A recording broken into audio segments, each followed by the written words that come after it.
Hi guys! Now we're gonna make binilibit, also known as chilibit. Did you know that binilibit is a traditional food in Bicol region? So, parang paggagawa nito, kailangan mo ng glutinous rice flour and then all-purpose flour. Paghahaluin mo lang yan and then ilalagay yung milk instead of water.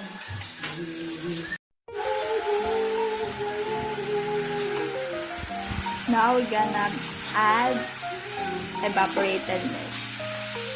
Or fresh milk. Or fresh milk. Depends.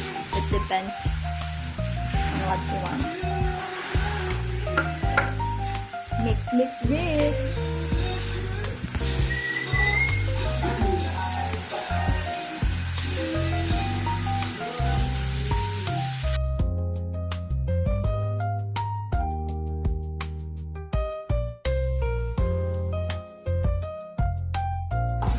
After maging dough, kukuha tayo ng portion at iikot natin. Katulad nito. Paano siya ginagawa? Paano siya ginagawa? No.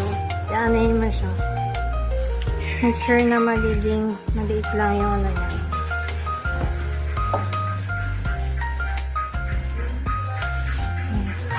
Like that. Tapos iikot mo siya ng parang. Can you show them? And then twist. Twist. Twist. And then twist. Yan. Done! Tignan mo. Ay. Yan. After natin ipilipit or pilipitin ang pilipit ay ipiprito na natin siya.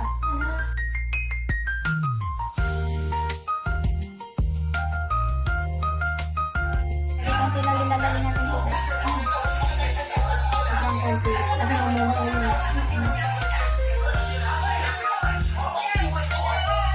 yay!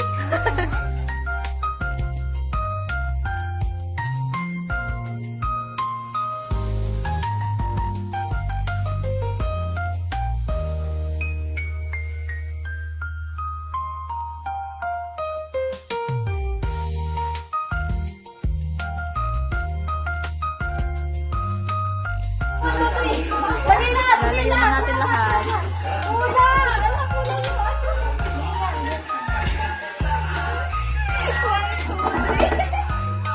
Init kasi ate. Ano yan, Jim? Hindi. Ginagawa niyo yan? Ginagawa niya yan. Mix, mix, mix.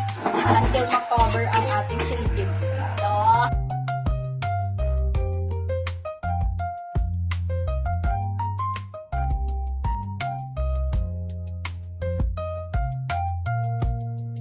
ang sarap. Wow! Masarap nga. Pahingi pa. guys, at tapos na ang ating binilibid. I hope you like our video.